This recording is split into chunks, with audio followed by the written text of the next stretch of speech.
Welcome back to city news. NPS ను రద్దు చేసి ఓపీఎస్ పునరుద్ధరించాలని రైల్వే ఉద్యోగులు సోమవారం నిరసన చేపట్టారు. 8వ తేదీ సోమవారం నుండి 11వ తేదీ వరకు పలు చోట్ల నిర్వహించిన నిరసన కార్యక్రమాలలో భాగంగా సోమవారం తెనాలిలో నిరసన చేపట్టారు. ఓపీఎస్ పునరుద్ధరించడంపై కేంద్ర ప్రభుత్వం సరైన నిర్ణయం తీసుకొని దానిని అమలు చేయాలని, లేని పక్షంలో సమ్మెకు ఉద్యోగులు సిద్ధంగా ఉన్నారని వారు పేర్కొన్నారు. కార్యక్రమంలో Tenali branch chairman K Venkateswararao, secretary Baji Hussain, B Ramaswamy, youth సంఘం secretary Sai Kumar, K Rosaiah, J Rambabu, Mohammed Mohiddin, Rajesh తదితరులు పాల్గొన్నారు. South central railway employees Sangh Tenali branch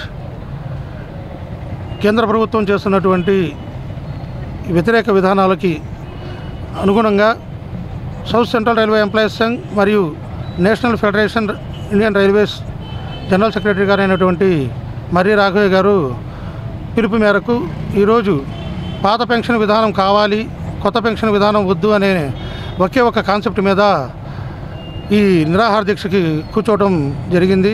రాబోయే రోజుల్లో ఈ రైల్వే ఎంప్లాయీస్ అనేవాళ్ళు ఎంతవరకు మనం ఉద్యోగం చేసి పదవి విరమణ చేసిన తర్వాత వారికి సరైన ఇదనేది లేకపోతే, పోషణ అనేది లేకపోతే వాళ్ళు వేరే చోట ఎక్కడ ఏ పని చేసుకోలేని పరిస్థితి. కాబట్టి పాత పెన్షన్ విధానం అనేది ఈరోజు మనము తెనాలి బ్రాంచ్ తరపున ఎన్ఎఫ్ఐఆర్ పిలుపు మేరకు మర్రి రాఘవయ్య గారి నాయకత్వంలో న్యూ పెన్షన్ స్కీమ్ మాకొద్దు, ఓల్డ్ పెన్షన్ స్కీమ్ కావాలనే నినాదంతో, ఏకైక నినాదంతో మనము ఈ రైల్వే కార్మికులందరికీ ఒకదు చేయాలి. ఇది అందరి అభిలాష కాబట్టి ఈరోజు మనం ఇక్కడ కూర్చొని సంఘీభావం తెలపడం, అందరం కలిసి కార్మికులందరూ ఐకమత్యంగా ఈ స్ట్రైక్లో పాల్గొనడం జరిగింది. పట్టణ గంగానమ్మపేటలోని బీసీ సంక్షేమ సంఘ కార్యాలయంలో నూతన సంవత్సర క్యాలెండర్ ఆవిష్కరణ జరిగింది. ఈ కార్యక్రమంలో బీసీ సంక్షేమ సంఘం రాష్ట్ర యోజన ఉపాధ్యక్షులు గుర్రం శ్రీను, రాష్ట్ర జనరల్ సెక్రటరీ హనుమంతరావులు పాల్గొని క్యాలెండర్ను ఆవిష్కరించారు. బీసీల అభివృద్ధికి పాటుపడాలని, అదేవిధంగా జనగణన పూర్తి చేయాలని ఈ సందర్భంగా వారు ప్రభుత్వాన్ని డిమాండ్ చేశారు. కార్యక్రమంలో బీసీ సంక్షేమ సంఘం తెనాలి పట్టణ వర్కింగ్ ప్రెసిడెంట్ వేముల కృష్ణ, జనసేన నాయకులు సోమరావుతు సతీష్, పలువురు బీసీ నాయకులు పాల్గొన్నారు. మా రాష్ట్ర అధ్యక్షులు కేశన్ శంకర్రావు గారు, మరి అదేవిధంగా యువజన అధ్యక్షులు క్రాంతి కుమార్ గారు అన్న ఆశీస్సులతో ఈ కార్యక్రమం జరుగుతూ ఉంది. మరి ఈ సందర్భంగా ఆంధ్రప్రదేశ్ రాష్ట్ర ముఖ్యమంత్రి వర్యులు జగన్మోహన్ రెడ్డి గారిని అడుగుతా ఉన్నా, అయ్యా జగన్మోహన్ రెడ్డి గారు, ఈ రాష్ట్రంలో కుల జనగణన ఎందుకు ఈ రకంగా పోస్ట్పోన్ చేసుకుంటూ వెళ్తూ ఉన్నారు? మరి నవంబర్ 17వ తారీఖున వచ్చి 21వ తారీఖు కుల జనగణన జరుపుతామని, 21 నుంచి మరలా 27కి మార్చడం, 27 నుంచి మరలా 10వ తారీఖు మార్చడం, 2 రోజుల కిందట మరలా ఈ నెలలో కుల జనగణన జరుపుతామని బ్రహ్మాండంగా ఫోన్ నెంబర్లు మార్చినట్టుగా ఈ రాష్ట్రంలో కుల జనగణన మారుస్తూ ఉన్నారు. ఇది దేనికి సంకేతం అని అడుగుతా ఉన్నా. ఇది మంచి పద్ధతి కాదనేది కూడా ఈ సందర్భంగా తెలియజేస్తూ ఉన్నా. అయ్యా జగన్మోహన్ రెడ్డి గారు, ఇప్పటికైనా ఆంధ్రప్రదేశ్. అందరికీ నమస్కారం. నా పేరు గుర్రం ద్వారకా శ్రీను. ఆంధ్రప్రదేశ్ బీసీ సంక్షేమ సంఘంలో రాష్ట్ర యూత్ ఉపాధ్యక్షులుగా ఉన్నాను. అదేవిధంగా కాంగ్రెస్ పార్టీ రాష్ట్ర ఓబీసీ వైస్ చైర్మన్గా ఉన్నాను. మీ ముందుకు రావడానికి కారణం ఏంటంటే, ఈ రోజున తెనాలి పట్టణం గంగానమ్మపేటలో ఉన్నటువంటి బీసీ సంక్షేమ సంఘం టౌన్ వర్కింగ్ ప్రెసిడెంట్ గారైన వేముల కృష్ణ గారి ఆఫీసులో ఈ రోజున క్యాలెండర్ అనేది ఓపెన్ చేయడం. రాష్ట్రంలో దెబ్బతిన్న రోడ్లకు మరమ్మతులు చేయలేని ముఖ్యమంత్రి 3 రాజధానులు కడతామంటూ మాట్లాడటం హాస్యాస్పదమని జనసేన పార్టీ రాజకీయ వ్యవహారాల కమిటీ చైర్మన్ నాదెండ్ల మనోహర్ అన్నారు. తెనాలి నియోజకవర్గ పరిధిలో ఇతర పార్టీల నుంచి పలువురు నాయకులు జనసేన పార్టీలో చేరారు. వారందరికీ నాదెండ్ల మనోహర్ కండువాలు కప్పి పార్టీలోకి సాధారణంగా ఆహ్వానించారు. వాసు, కరాటి వీరయ్య, నాగిశెట్టి సాయి చరణ్, కరేటి వాసు, కరేటి వీరయ్య, నాగిశెట్టి సాయి చరణ్, నన్నపనేని రాంబాబుతో పాటు వాళ్ళ అనుచరులు, కుటుంబ సభ్యులు నాదెండ్ల మనోహర్ సమక్షంలో పార్టీలో చేరారు. అంతకుముందు తెనాలి పట్టణంలోని పార్టీ కార్యాలయం నుంచి పినపాడు వరకు భారీ ర్యాలీ నిర్వహించారు. ఈ సందర్భంగా నిర్వహించిన బహిరంగ సభలో నాదెండ్ల మనోహర్ మాట్లాడుతూ, మెరుగైన పాలన అందిస్తారని జగన్ను నమ్మి ఓట్లు వేసిన ప్రజలను ఈ ప్రభుత్వం తీవ్రంగా మోసగించిందని, ఈ ముఖ్యమంత్రికి బటన్లు నొక్కడం తప్ప అభివృద్ధి చేయడం చేత కాదని, చేస్తున్న ప్రతి పనిలో అవినీతి రాజ్యమేలుతుందని తెలిపారు. వాలంటీర్ వ్యవస్థ, వార్డు సచివాలయ వ్యవస్థ, నాడు నేడు ఇలా ఏది తీసుకున్నా అవినీతేనని, లక్షల కోట్ల ప్రజాధనం దోచుకుంటున్నారని, ప్రభుత్వ అవినీతిపై ప్రశ్నిస్తే దాడులు చేస్తూ దౌర్జన్యాలకు పాల్పడుతున్నారని ఆరోపించారు. తెనాలి చాలా చారిత్రాత్మక పట్టణం. దీనిని ప్రణాళికాబద్ధంగా అభివృద్ధి చేయాలి. పెదరావూరు నుంచి నందివెలుగుకు వెళ్లాల్సిన 4 లైన్ల రహదారి అర్ధాంతరంగా నిలిచిపోయింది. ఆనాడు అధికారంలో ఉన్నప్పుడు 60 కోట్లు ఖర్చు చేస్తాం, తర్వాత వచ్చిన నాయకులు దాన్ని నందివెలుగు వరకు తీసుకువెళ్లలేకపోయారు. కనీసం రోడ్లపై ఉన్న గుంటలు కూడా పూడ్చలేకపోయారని, అధికారంలోకి వచ్చాక మొట్టమొదటి కార్యక్రమంగా పెదరావూరు నందివెలుగు రహదారిని మంగళగిరి వరకు విస్తరిస్తాం. ఐతానగర్, పినపాడులో పార్కులను అభివృద్ధి చేసి ప్రజలకు ఉపయోగపడేలా మారుస్తాం. పినపాడులో రైల్వే ఫ్లైఓవర్ వంతెన నిర్మించి ట్రాఫిక్ సమస్యలకు అడ్డుకట్ట వేస్తామని నాదెండ్ల మనోహర్ తెలిపారు.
జ్యోతి, మల్లేశ్వరి,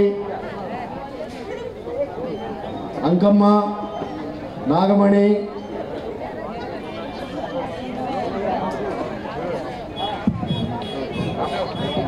జయనమ్మ, లక్ష్మి, రాశి వీళ్ళందరూ నాదెండ్ల మనోహర్ గారి సమక్షంలో జనసేన పార్టీలో చేరి ఆయన ద్వారా పార్టీ కండువా కప్పించుకొని నాదెండ్ల మనోహర్ గారి నాయకత్వం వర్ధిల్లాలి. నాదెండ్ల మనోహర్ గారి నాయకత్వం. జై జనసేన, జై జనసేన, జై జనసేన.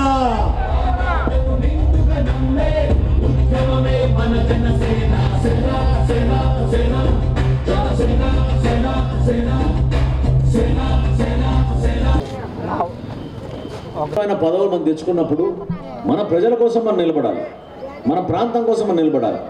ఇప్పుడు దారిలో నేను వస్తున్నప్పుడు నిజంగా నాకు కళ్ళలో నీళ్ళు వచ్చినాయి. ఒక ముసలాయన పాపం పరిగెత్తుకుంటూ వచ్చి బలంగా నా చేతులు పట్టుకుని, నువ్వు నా బిడ్డకు ఉద్యోగం ఇప్పించావు నువ్వు ఆ రోజున అని ఆయన చెప్పాడు.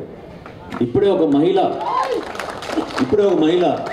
ఆ రోజున పెన్షన్ మీరే ఇప్పించారు నాకు అని ఆమె గుర్తు చేశారు. ఒక యువకుడు బహుశా 12-13 సంవత్సరాలు కూడా ఉండవేమో గుర్తు చేస్తున్నాడు. వీళ్ళందరూ మర్చిపోతే ప్రభుత్వ వైద్యశాల కట్టించాం, స్టేడియం కట్టించాం, ఈ ప్రాంతానికి ఈ విధంగా అభివృద్ధి చేస్తామని వాళ్ళు గుర్తు చేస్తున్నారు. అంటే నిజంగా నిజాయితీతోటి పనిచేస్తే, మన ప్రాంతానికి మనం అంకిత భావంతో పనిచేస్తే, ఒక చిత్తశుద్ధితోటి 10 మందిని కలుపుకొని ఎవరికి హాని జరగకుండా కులాలకు అతీతంగా, మతాలకు అతీతంగా, ప్రాంతాలకు అతీతంగా మనం పనులు చేసుకుంటే ఎందుకు మనం అభివృద్ధి సాధించుకోలేము? మీ కళ్ళ ముందే కనపడుతుంది. మీకు పెదరావూరు నుంచి నందివెలుగు వరకు వెళ్ళాల్సిన 4 లేన్ల రహదారి రోడ్డు ఎందుకు ఆగిపోయింది 10 సంవత్సరాల నుంచి చెప్పండి. ఆ రోజున 60 కోట్ల రూపాయలు తీసుకొచ్చి కాలువలపైన అంత అద్భుతంగా మనం నిర్మాణం చేసి, రిటైనింగ్ వాల్స్ అంటారు, ఒక డ్యామ్ కట్టినట్టు కట్టాం. ఆ రోజున అంత అద్భుతంగా మనం ఏర్పాటు చేసుకుని 4 లేన్ల రహదారి మనం కట్టుకుంటే కనీసం మనం నందివెలుగు వరకు వెళ్తున్నప్పుడు వాళ్ళు ఇబ్బంది కలగకూడదు. ఎట్టి పరిస్థితుల్లో కూడా నేను మీకు మాటిస్తున్నాను, నందివెలుగు పెదరావూరు రోడ్ ఏదైతే మనం ఆ రోజు నిర్మాణం ప్రారంభించామో ఆ రోడ్డు రేవేంద్రపాడు మీదుగా మంగళగిరి వరకు 4 లేన్ల రహదారి పూర్తయ్యేటట్టు మొట్టమొదటి కార్యక్రమం చేస్తాను మీకు మాటిస్తున్నాను. ప్రతిరోజు ప్రయాణం చేస్తుంటే ఎన్ని గుంటలు, కనీసం గుంటలు కూడా పూడ్చుకోలేకపోయినా ఈ ప్రభుత్వం ఏం చెప్తాం వీళ్ళ గురించి చెప్పండి. నమ్మారు, మనం అందరం కూడా చాలా మంది నమ్మారు. 151 స్థానాలు జగన్మోహన్ రెడ్డి గారికి వైఎస్ఆర్సీపీ ప్రభుత్వానికి ఆ రోజు కల్పిస్తే మెరుగైన పరిపాలన అందిస్తాడు, రాజశేఖర రెడ్డి గారి లాగా వాళ్ళ అబ్బాయి కూడా పరిపాలిస్తాడు నమ్మారు ప్రతి ఒక్కరు కూడా.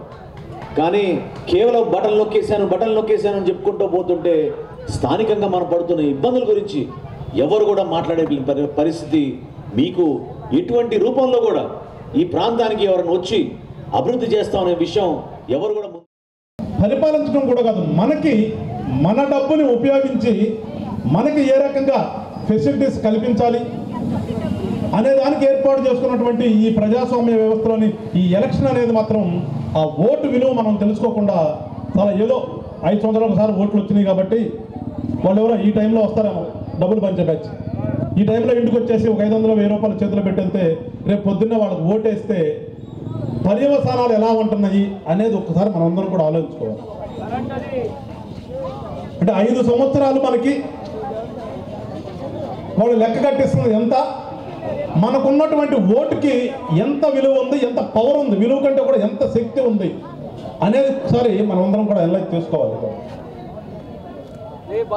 ఎందుకు చెప్తున్నానంటే మీ ఓటుకున్న శక్తి ఇప్పుడే వస్తా చూశాను, రోడ్డు అంటే వస్తూ ఉంటే అక్కడ ఒక బిల్డింగ్ చూపించారు. ఆ బిల్డింగ్ల పైన ఇప్పుడు మీ ఉన్నటువంటి ప్రస్తుత ఎమ్మెల్యే గారిది ఏదో కేబుల్ నెట్వర్క్ నడుస్తూ ఉంటుందంట. ఒక ఫ్లోర్ ఇచ్చేసారంట ఆయనకంతా. ఆ ఫ్లోర్ ఎట్లా వచ్చింది ఆయనకి? కొనుక్కున్నాడా? మీ అందరూ తెలుసు కదా, కొనుక్కున్నదా అదేమన్నా? అంటే మీ ఓటుకున్నటువంటి శక్తి ఏంటో గమనించాలి మీరు. మీ ఓటుకున్నటువంటి శక్తి ఒక ప్రాంతంలో ఒక కొత్తగా బిల్డింగ్ కడితే ఆ బిల్డింగ్లో ఒక ఫ్లోరు ఎలాంటి రూపాయి ఇవ్వకుండా ఏమీ లేకుండా ఆయనకి ఎందుకు వచ్చేస్తాం? మరి అంత శక్తివంతమైన ఓటుని మనం ఎంత హీనంగా ఆలోచించుకున్నాం, ఎంత హీనంగా ఓటేసేటప్పుడు వేస్తున్నాం, ఒకసారి మీరు అందరూ కూడా ఆలోచించండి. సిటీ న్యూస్ ముగించే ముందు ముఖ్యాంశాలు మరోసారి.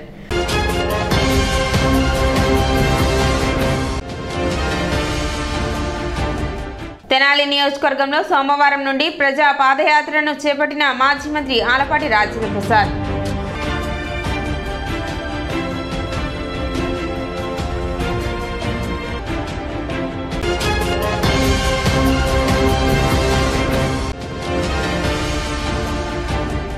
కొనసాగుతున్న అంగన్వాడీల నిరవధిక సమ్మె, నల్ల బెలూన్లు, జీవోలు దగ్ధం చేసి నిరసన తెలిపిన అంగన్వాడీలు.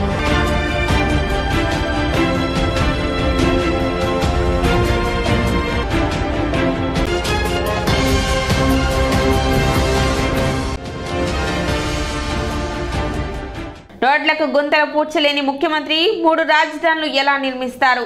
Janasena PSC chairman Nadendla Manohar.